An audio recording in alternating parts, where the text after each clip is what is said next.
Hi there. My name's Amanda. I'm a nurse here. I'm going to be talking with you about your diabetes and things that we can do to keep that better under control.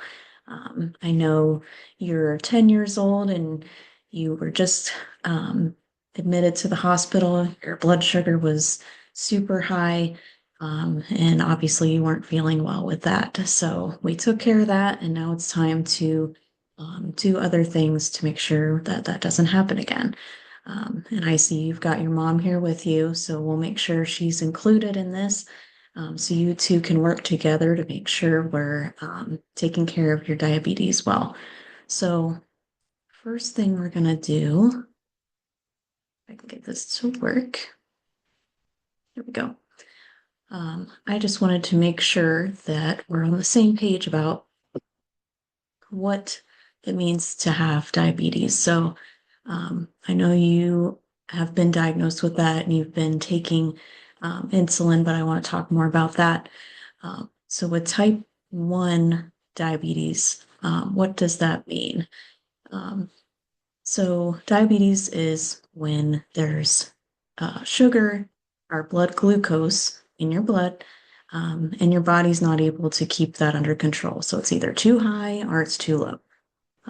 And normally your body makes insulin, which is a little helper that gets rid of that extra sugar. But with your condition, type 1 diabetes, your body doesn't make that insulin.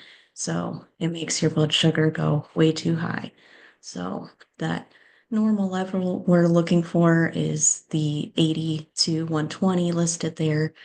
And the high blood sugar, what that felt like for you, um, was you were feeling pretty tired and not feeling very well. So we knew we needed to act quickly and get you to the hospital and take care of that, get you some insulin, extra insulin that you needed to get that blood sugar down. And then with low blood sugar, you're going to feel more dizzy, shaky, confused.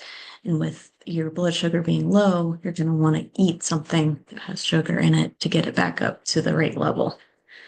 So that's kind of the overview. Does that make sense? Very good. We'll move on here.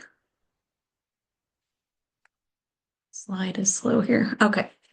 So how we treat that, as you probably know already, we're going to check your blood sugar levels multiple times a day, making sure we're looking at it before we eat meals, before we eat snacks, before and after we do any kind of activity. And you're going to need to take your insulin every day, which you've already been doing. And the amount that you take is going to change over time as you get older, as you grow. And even when you're sick, you still need to take insulin. Um, and then, the third thing here, we need to be eating a good, well balanced diet, and then staying active, exercising for an hour a day. Um, Next slide here. So what we're going to do for you is we're going to start using a continuous glucose monitor, which is a little device that will go into the back of your arm. It has a little sensor on it that you won't even notice once it's put in there, and it'll be able to tell you what your blood sugar levels are at any given time. So whenever you want to check it, you can do it right away without even having to prick your finger. And what's nice about these, some of them will send that reading to either your mom or dad or whoever you want to help keep track of that. That'll go to them and they'll be able to see what your goals are. So basically, this will help us keep track of what our patterns are with your blood sugar levels and make sure we're staying on track where we need them to be. So, like I was saying, why we like to use this, we don't have to do as many finger sticks, which is nice because those aren't fun. So, you'll still have to do them sometimes to make sure that the sensor is working right. So, we'll check to make sure that it matches up with what finger stick test says your blood sugar is. It helps us keep track of that pattern with what you're eating, what activity levels you're doing, and the insulin that you're taking. That way we can make any corrections if we need to. And then third thing, they have an alarm that'll go off if your blood sugar is going the wrong direction. So if it's starting to head too low, it'll go off. And if it starts to go too high, it'll also go off. And some of them will even alert your parent or whoever else has access to your readings. The two types of monitors here, there's a real-time continuous glucose monitor, or CGM, and that will automatically send the reading to a device, either your smartphone or an actual handheld device. So it'll automatically keep sending that information there. Then there's another type, intermittent scan, which means occasionally, every now and then, it'll get that reading. But you'll have to take your actual device, smartphone or handheld device, and hold it up to that monitor over the back of your arm to get that data to make sure we're keeping track. So every few hours, you'll need to do that if that's the type of device you have. Some of the common issues that we see with these monitors, sometimes they might not show the right accurate reading, which I was saying earlier. So we'll need to double check that using the finger stick test. We'll need to make sure we're changing those sensors. They can be easily removed and put a new one back on. You'll have to do that every few days. And then we want to make sure that it's actually sticking well into the skin, or it will not give you the right readings.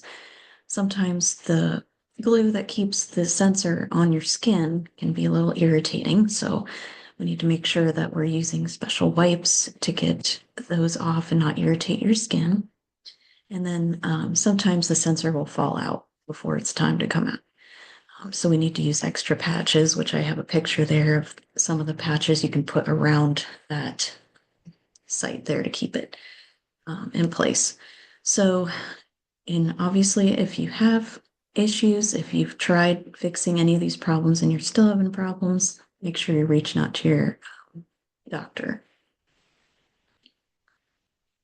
And then with you being 10, you're in school. You're probably in 5th grade right now. So 4th or 5th grade.